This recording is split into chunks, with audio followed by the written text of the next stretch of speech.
Repeat ho.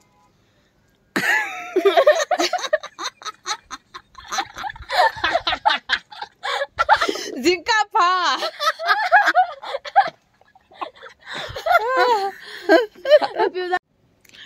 Hello.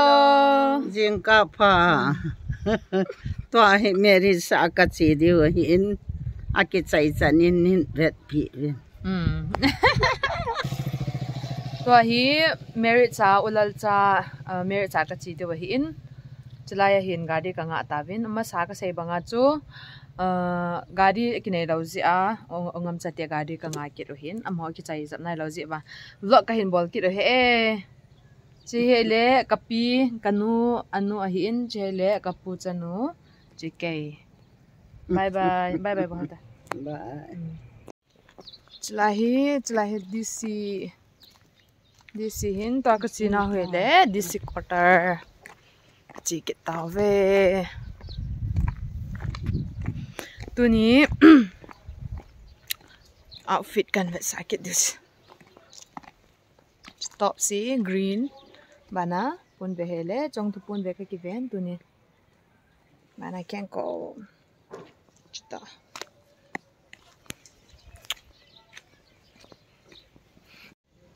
gari ka nga na layo vin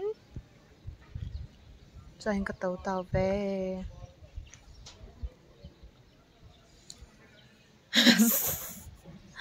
kumza nei tapi Som sagi lang ah. hindi na Hindi. ngam chang kyong nai lo pi ko na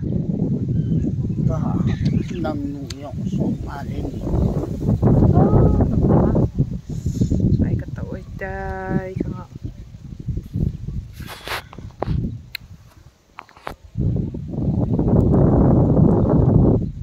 kalung tawin chulaya char nafal hai zinga vlog ka bol hai chulaya zo en bolta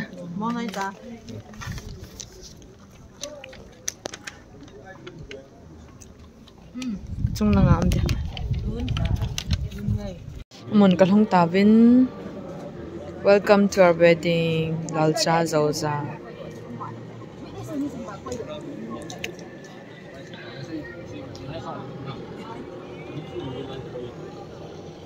to hi khanching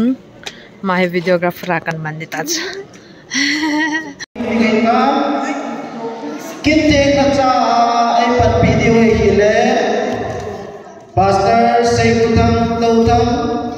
Gambi number 1 Pastor CBCA Kinbay ho ama pat sumahi PYF ho Kapupi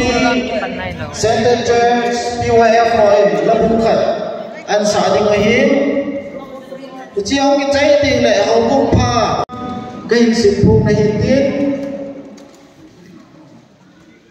minu mi pa nga bolang tuni kina zawdinga kal songo so se hovin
mo tunia mo nuhin mo lang hin ato hom pite ni ano din sa tao din mo so ke na ama ho ading kun na be kinute aba le tunia mo nung sui ho ka be yung din piwo Ipi nama kami itu tahu ni.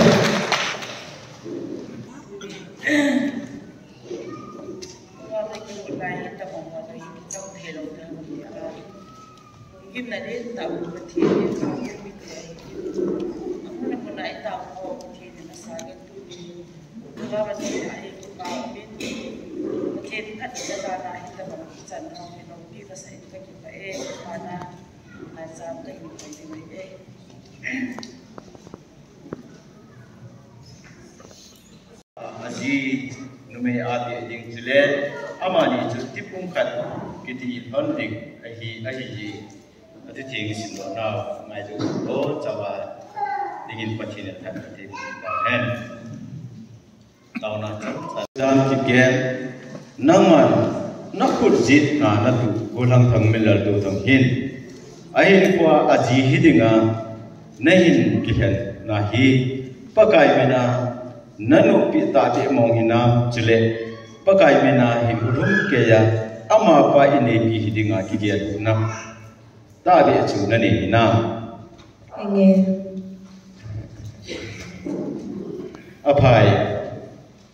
sobino ingzozam kibgen chutia chu golhang thangmela to thang in nama hi a inne bi hiding a nakilhan na chu pakai mena nupi na thu na kamchek ta in kondo na nei ta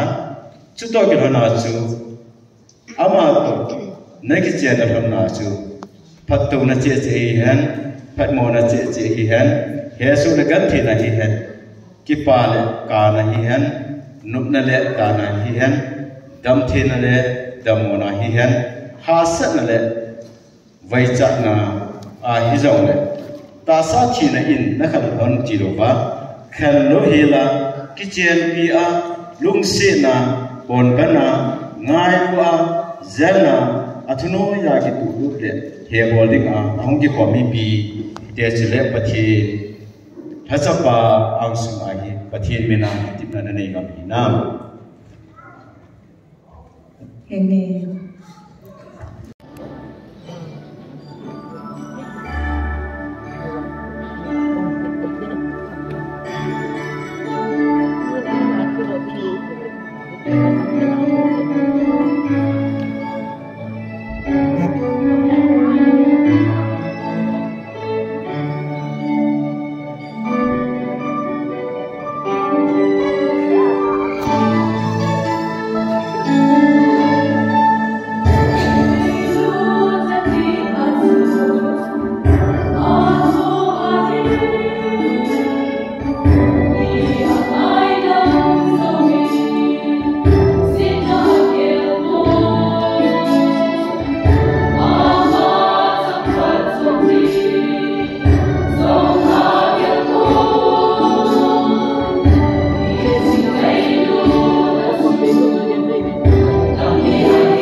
masangat idin sa pa hingzing pathin pan masa in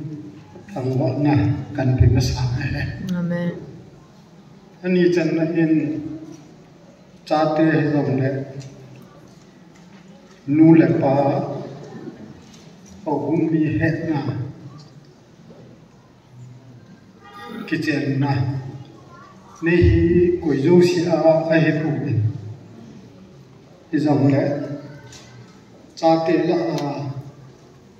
ani chan na thằng mình là liền anu pa ogum mi chale tu nya hung ke khom chang se masanga itawang kitchen na program ahim gun na chunga apa keima zong ichen ke din hun imal sa ji en krista min achunga ka ke pa na ka hin phu min he pathin ta bao san pi ba non hin ta ki chai the ju pathin thang ba lai pi vi na hi to ki han chun ki man chang na samu ba kondak ka hi na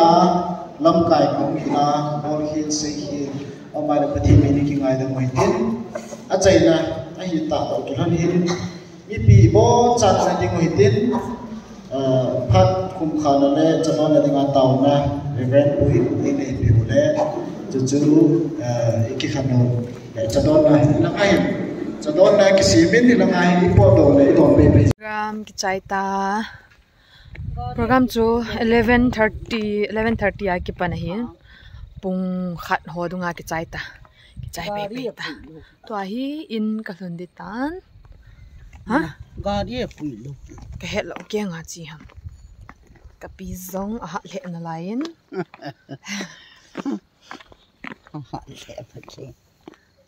Nevezo si na bon chao chunga ki pa thu ke hin se ki pa bye bye